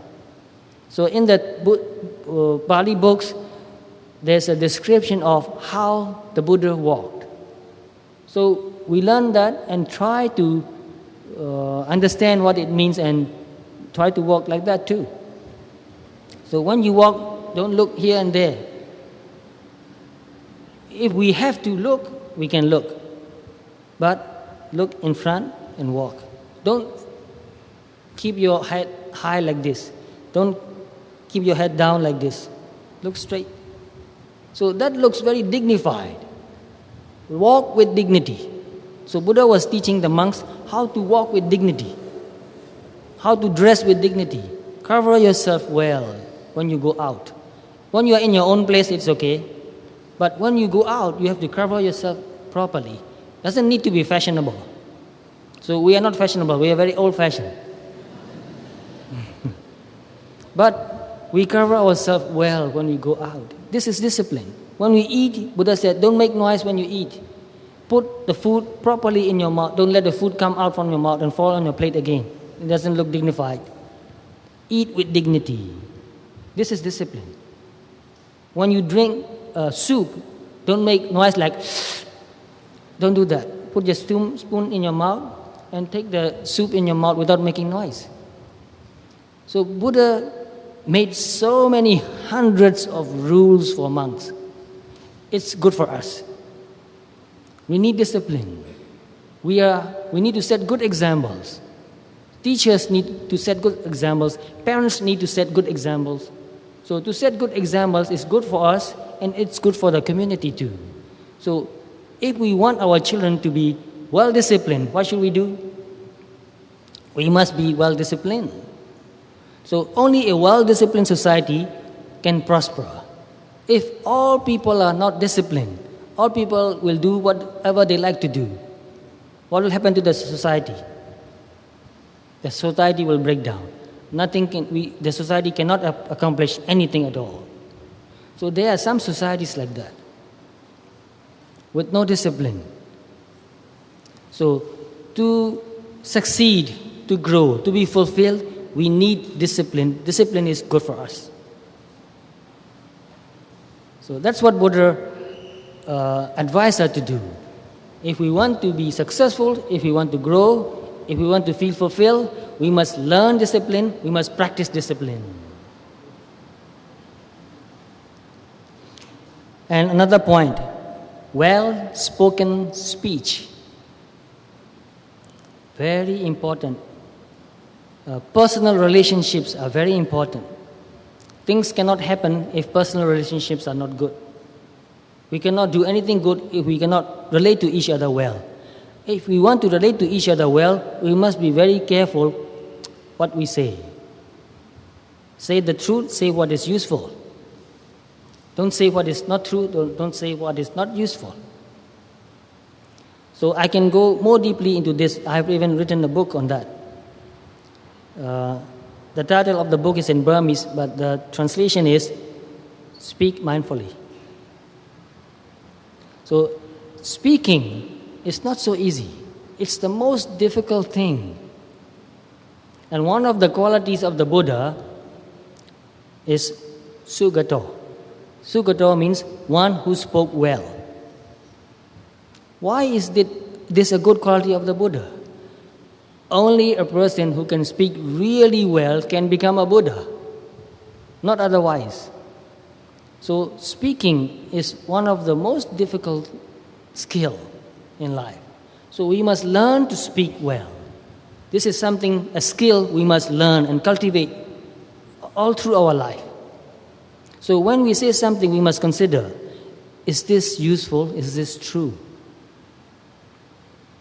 So to speak well is one important thing we need to do if we want to be successful, if we want to grow, if we want to be fulfilled.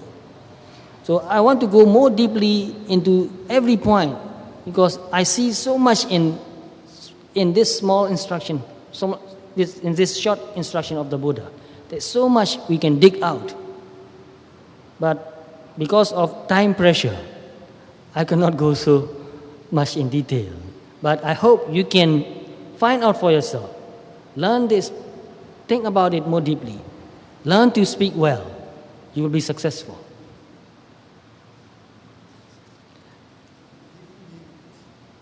Oh.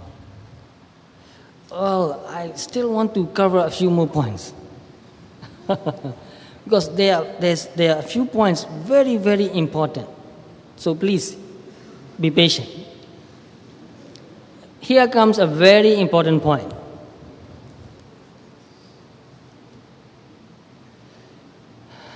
Please pay attention. This is a very important point, Buddha advice, looking after one's mother and father.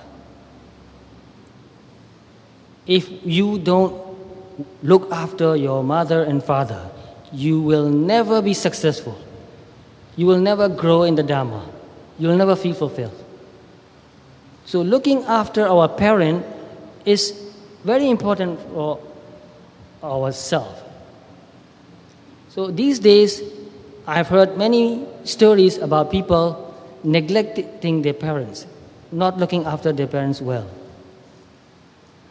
So we must remember that no matter how busy we are, no matter how high position we have, no matter how much money we have, if we cannot look after our parents, we cannot be considered successful. So to be successful, we must look after our parents. Isn't that important? If children don't look after the parents,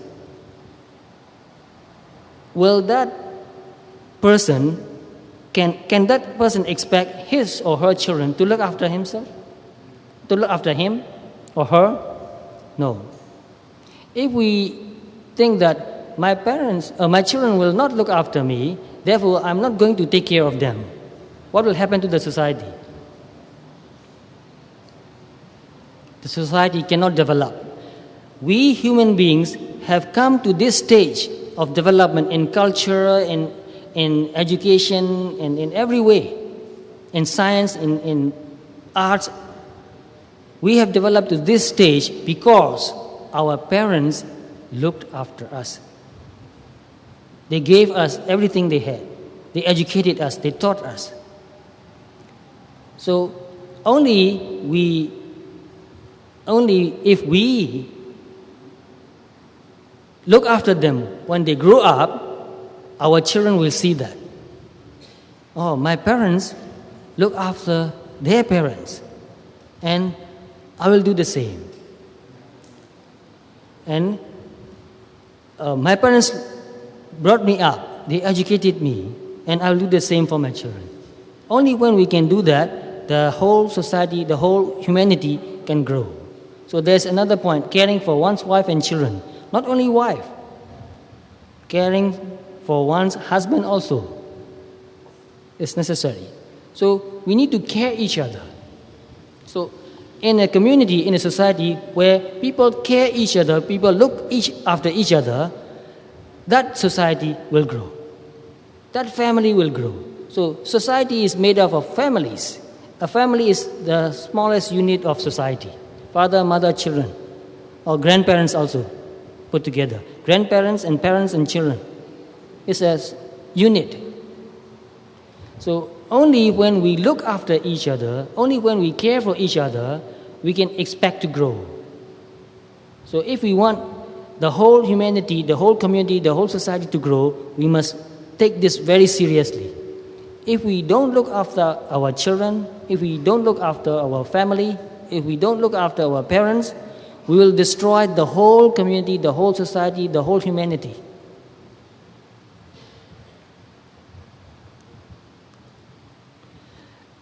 And another point is to be engaged in the blameless occupation.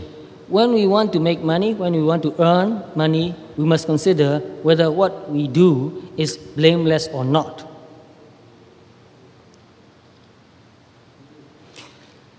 Blameless also has a very wide meaning. If we are doing something improper, that is blameworthy. But what we are doing is not evil, but if we don't have the right standard to do, then we cannot be prosperous. So when we do something, we must learn to do it well. Only when we learn to do something well, we can grow, we can prosper. I think I should stop here for a while and let some of you ask the questions, because it's difficult to cover all the 38 points tonight.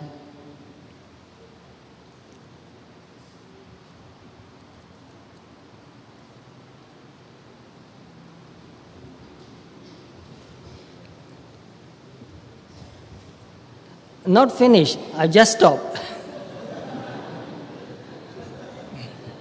It's not the same. Finishing and stopping are not the same. You can stop without finishing it.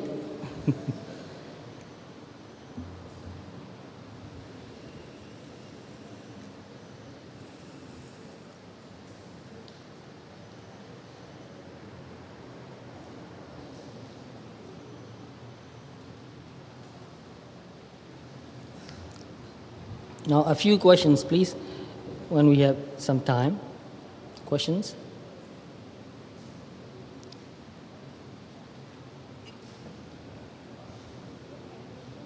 The questions on the paper already, please raise your hand and we'll collect the papers from you.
Yes, we have to finish at 9:30.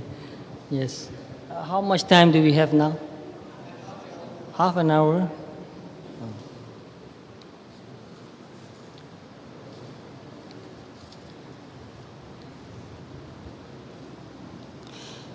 Here's a very good question. Sayadaw, my mind is always, constantly, every second, filled with thoughts. Yes, we are thinking all the time. Filled with thoughts, negative thoughts. That's too bad, always. It is so overwhelming. And I always feel mentally drained, very tiring. True, negative thoughts makes you feel very tired, it drains your energy. How do I keep these negative thoughts from arising? Yes, there are a few things you can do.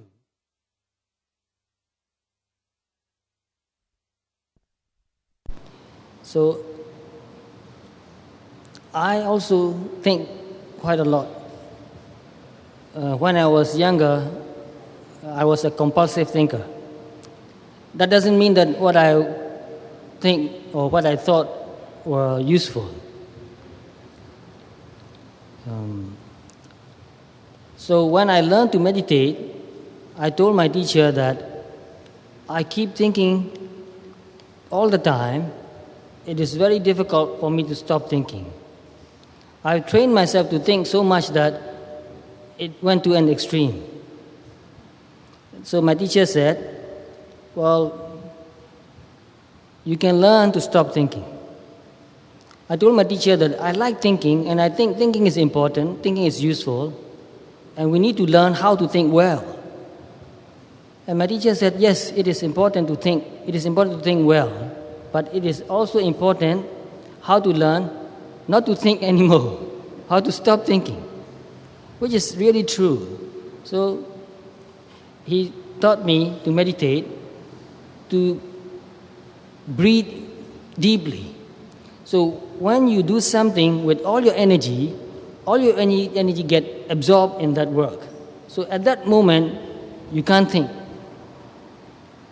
So whoever who has asked this question, I want to advise you, meditate. But since your mind thinks all the time, breathe very deeply and pay attention to that breath. When you very deeply, you can pay attention because your mind cannot escape, cannot run away. And I give you another example of one of my close friends who lived with me for a few years. And he learned meditation from me. When he came to meditate, I said, meditate, pay attention to your breath. He said, impossible. I tried. He tried for many days. He said, I can't. I don't know whether I'm breathing or not, he said. His mind was so scattered that he can't pay attention to breathing. So I said, then you get up and walk and pay attention to every step, lifting and moving and placing and touching the floor. So he did that on a floor like this. He said, only for a few minutes I can do that. After that, I can't even pay attention to my feet lifting and moving and placing and touching. So, very difficult to teach him to meditate. But he won't give up. He said, give me something to do. Then I was thinking, what can I do for this man? What can I teach him? At that time, in my monastery, we made a new road. So you level the road and put crushed stones. Do you call that stones or rocks? Crushed, so very sharp edges on the road. So I said, go and walk on that road. He really took my advice. He went and walked on the road. He said, oh, it hurts so much. Good for you. Pay attention. He said, oh, I can't help paying attention. It hurts so much. So he tried to walk on that road and felt the pain. Every time he took a step, it was very painful. So his mind cannot run away from the pain. And gradually, after doing that for many days, he developed some concentration, and he was able to walk on a smooth flow and pay attention to that too. And he worked very hard for many years. And after a few years, he became very, very good meditator. He can watch everything happening in the body, even the pulsation at the tip of the finger. And he can pay attention to every thought. So he said, no matter how subtle a thought, I know even before it's coming, I know that it's coming. So you can train yourself to do that. You need to be persistent. Persistent. Keep doing it and doing it and doing it. So if you cannot meditate on something like breathing, find something that hurts and pay attention. Paying attention is meditation. It doesn't matter what you pay attention to. Like say, you press your hand like this with your fingernail. What will happen? Oh, it hurts. So your mind cannot run away. But don't do that too much. You can cause permanent damage. So, persistent is important.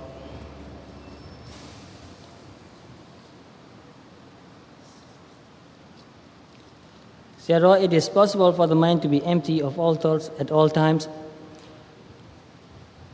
At all times is not possible. I think even Buddha had many thoughts. There is a question in the Tipitaka.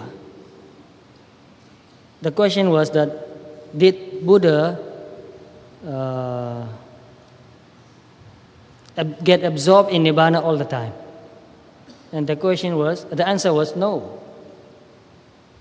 When Buddha gave a Dhamma talk, he had to think. Not hard, because Dhamma is natural for the Buddha. But still, he had to think to give a Dhamma talk. So one cannot function in daily life without thinking anything at all. So we need to think. But we also must learn to meditate and stop thinking. We also must learn to cultivate a very quiet mind. Very quiet. Thinking is noisy. So when you stop thinking, your mind becomes really quiet. We must learn to do that. But we must also learn to think mindfully. Can you do that? Do you think it can be done? So I will give you an example, an instruction. Buddha said, when you are talking, talk mindfully. What is the difference between talking and thinking? There's only one difference.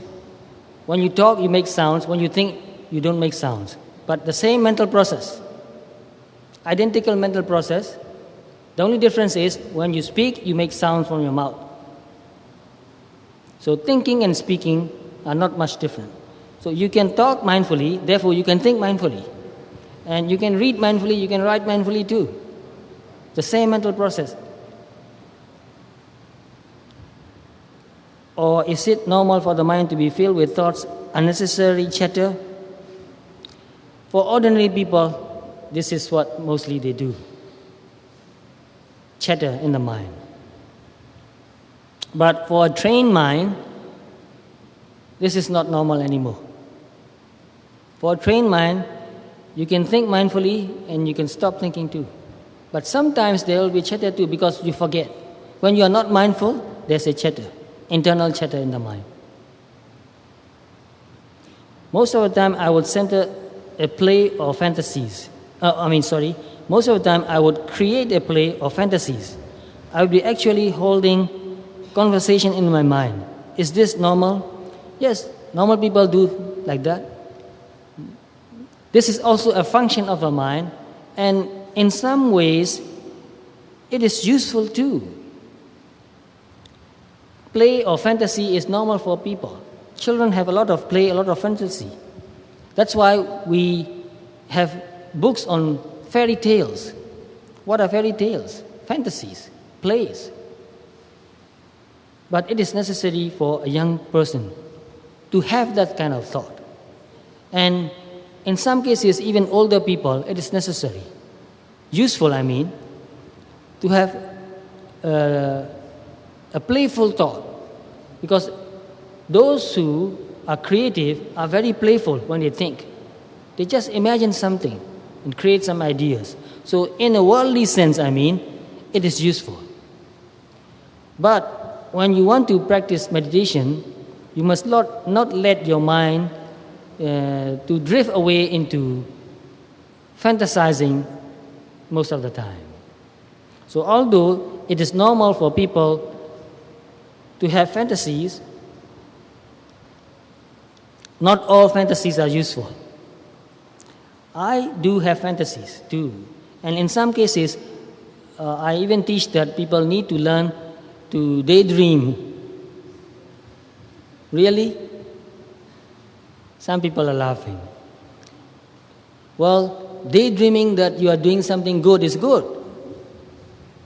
It motivates you to really do something good. Can you agree with that? I daydreamed when I was young that I was a monk. And later I became a monk. If I never dream of becoming a monk, do you think I will become a monk? Because in those days, it was unthinkable for me to become a monk. But it was possible to dream. I dreamed that I was in a forest, in a quiet and peaceful place, meditating, and I was in deep samadhi, very peaceful. And one day my dream came true. So dream of good things. It's good and useful for you. I don't know who asked this question, but it's a very good question.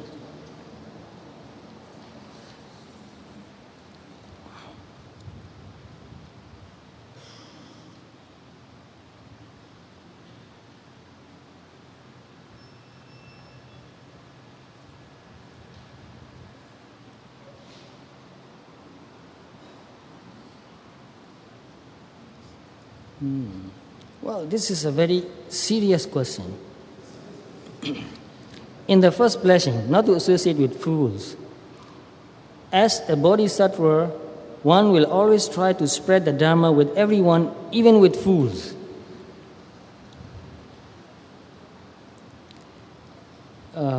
In the Pali text, I read a story about a man who went to the Buddha. And he was walking, so he was carrying a walking stick. And when he found the Buddha sitting under a tree, he was standing there and he was holding the stick. He said, "Well, Buddha, how do you teach your disciples? Tell me." So Buddha was very kind. So he told that person in brief how he taught his disciples.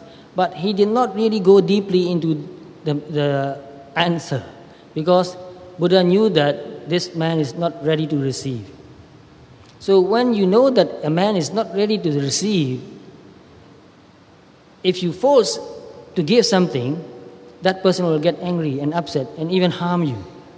So sometimes you have to be very patient, even though you are compassionate, even though you know that if that person learns the Dharma, he will be happier. But if that person is not ready, you cannot force him to listen to the Dharma or practice the Dharma. So when a person is not ready, don't force him. Don't go and give a long Dharma talk. It's not useful. And in the Pali text also, Buddha said, when you teach Dhamma to a person who is evil, that evil person will harm you even. Dear Bande, I'm working for McDonald's. Great. I work honestly, professionally.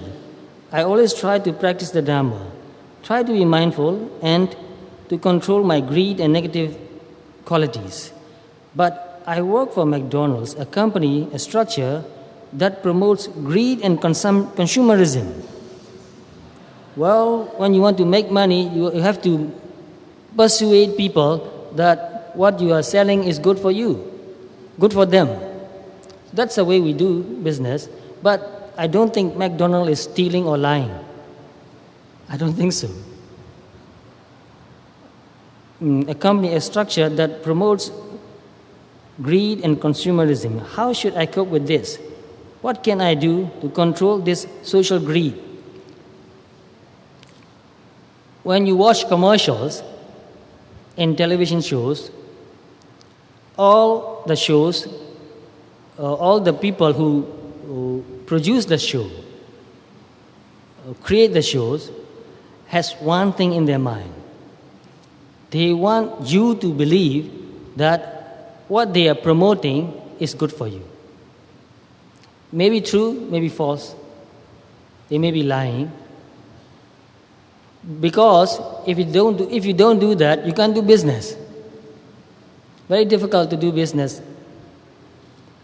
So since you are working for a company and you are doing your job well, serving the customers, you are not responsible for the company. You are not responsible for what they do. Because they are selling food. If they are selling poison, then you are also responsible. They are selling food, they are making money. And there's nothing wrong if they make profits. So don't take that so seriously. Don't sell poison, don't sell liquor, don't sell arms, don't sell human beings for slavery, don't sell animals to kill. The rest, okay.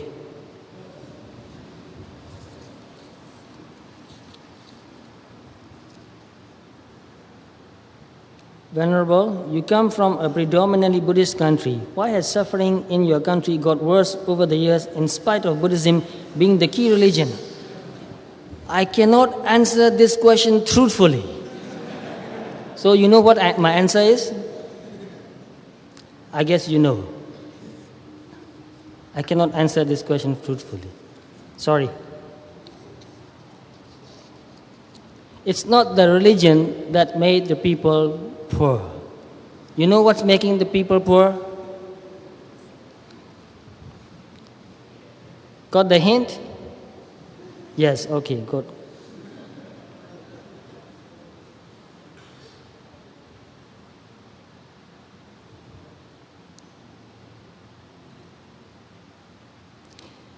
Oh.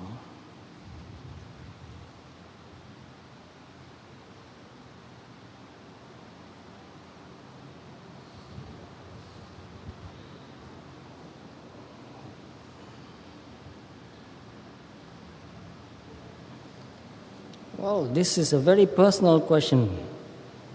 Would that be possible to brief us on your journey in becoming Buddhist? I must tell you why I became a Buddhist. Maybe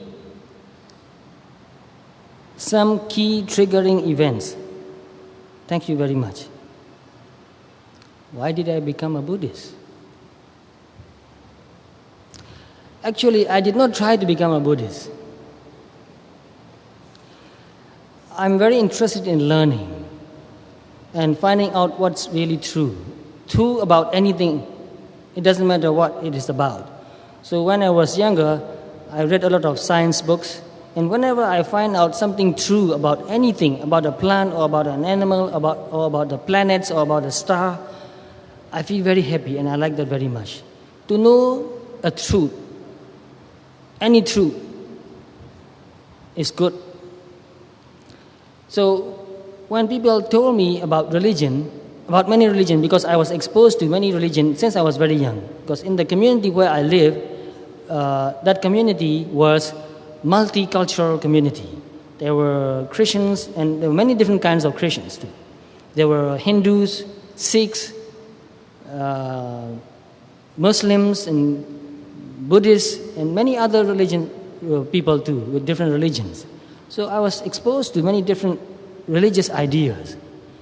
And one religion say this, another religion say another thing.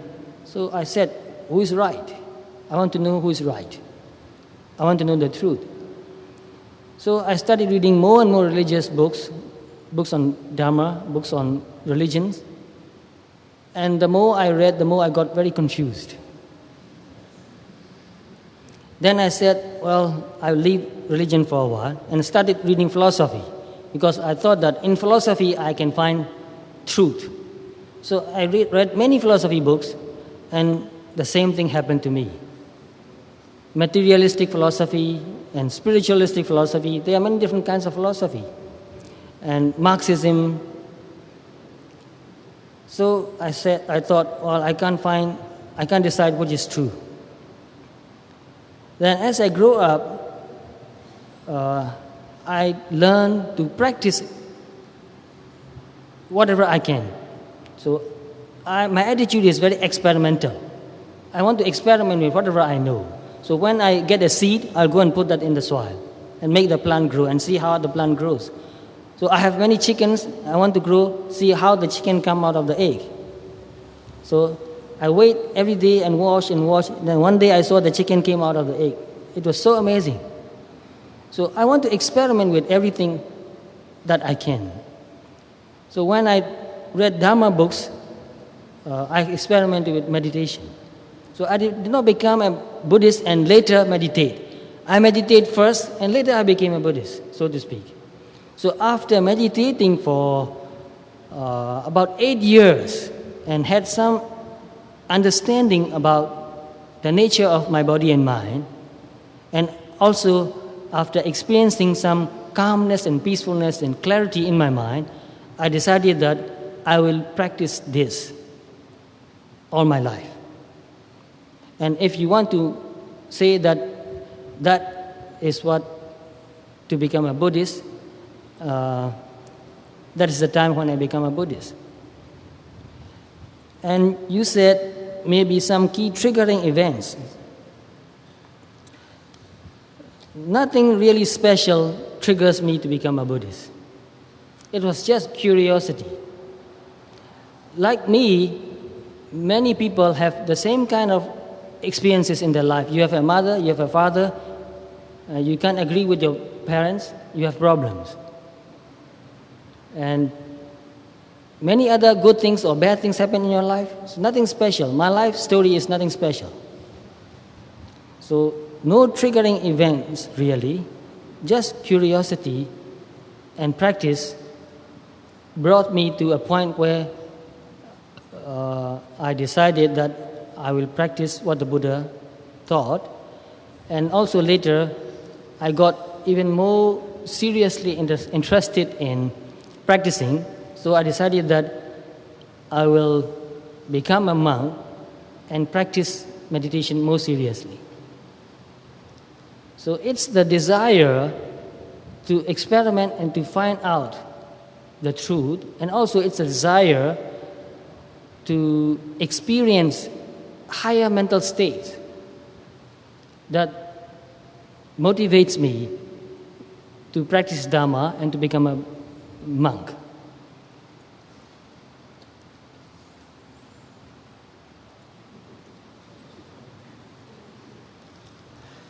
And in the same piece of paper, there's another question.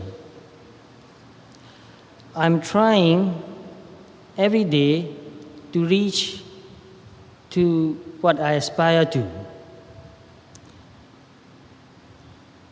Because I cannot get what I want, I cannot sleep. How can I solve this problem?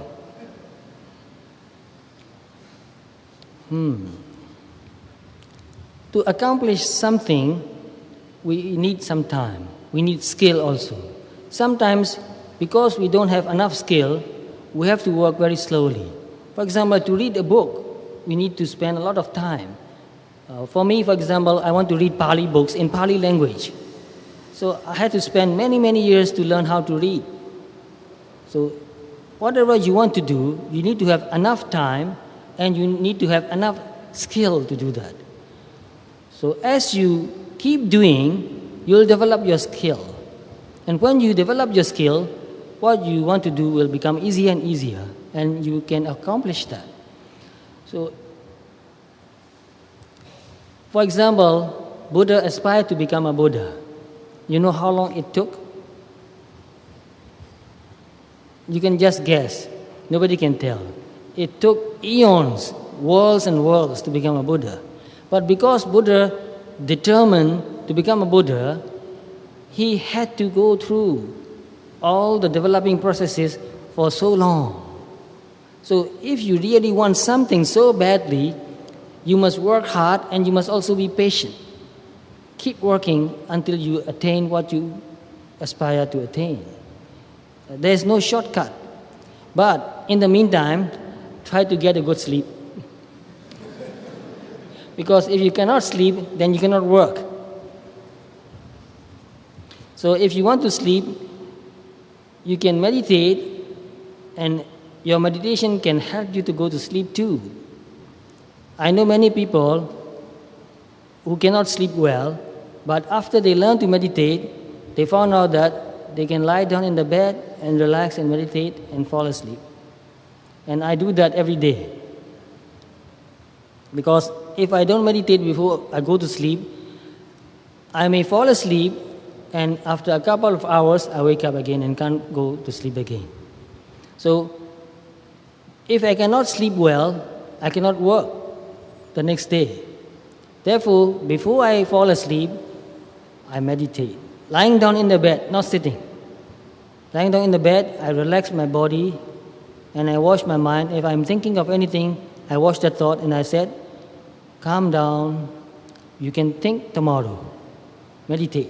So, I've been doing that for a long time. So, the moment I pay attention to my thoughts, it stops. But you have to practice for a long time to be able to do that. So, when my mind stops thinking, the mind became very calm, quiet, peaceful, and clear. And I pay attention to that mental state. Calm, quiet, and clear. Relax. And at that time, I tell myself, I'm going to sleep, and I will sleep soundly, and I will get up in the morning, and I set a time when I want to get up. And I've been doing this for many, many years. Therefore, I get up at the right time. Sometimes, just in case I won't get up, I set the alarm. But mostly, I wake up before the alarm goes on. So, you can meditate and learn to go to sleep well. You can do that. Do we have more time? 9:30 now? 5 minutes more. Maybe I can finish one more question.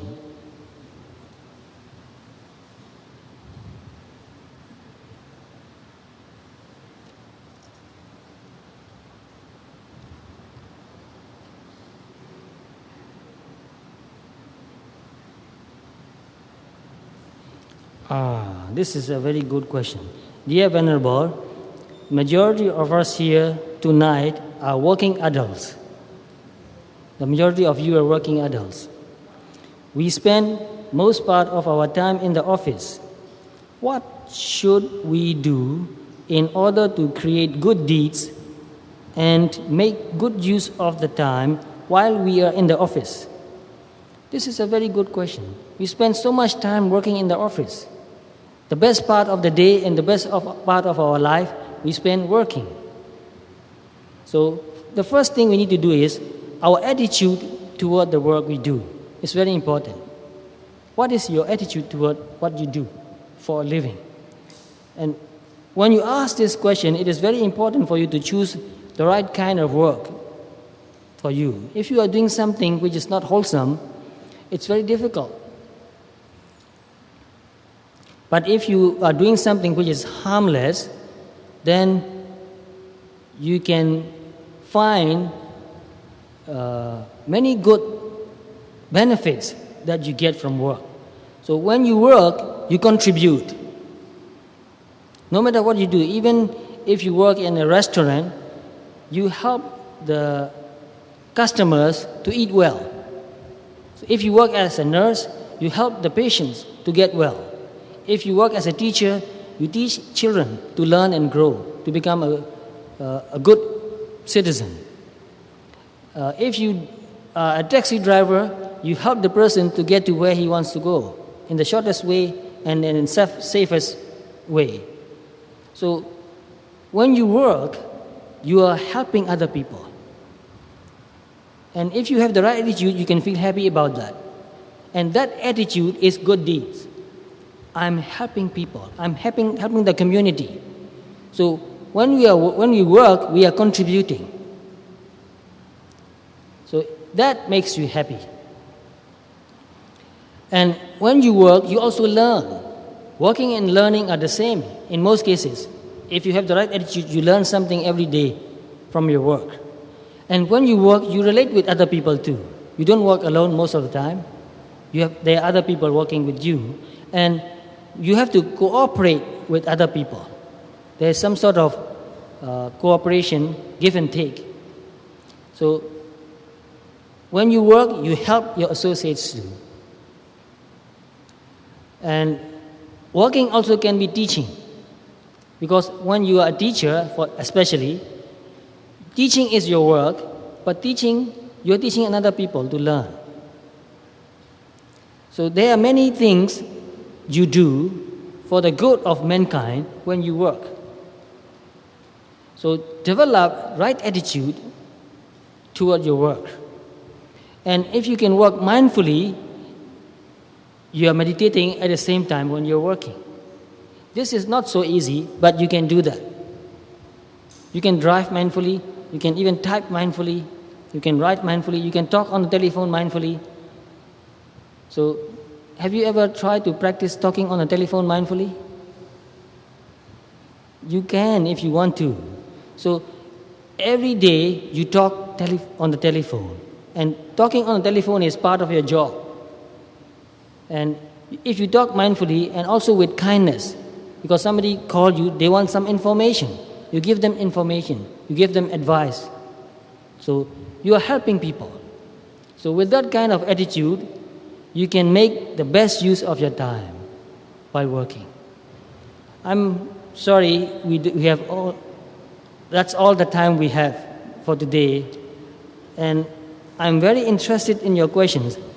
Therefore, because I cannot answer all the questions, I feel sorry for you. But when we meet again, ask questions. Because when you ask questions, then I know what you really want to know. When I know what you want to know, then I can give you better answers. And I learn from your questions too. That's very important. So let's conclude our Dhamma talk by reciting something from the Pali text which is very deeply meaningful. And I will say that, and please follow me. I will explain the meaning too. But first I will say that in Pali and tell you the meaning. Imaya dhammanu dhammapatipatiya bodham pujemi. By practicing according to the Dhamma, we honor the Buddha. So imaya dhammanu dhammapatipatiya bodham pujemi. By practicing according to the Dhamma, we honor the Buddha.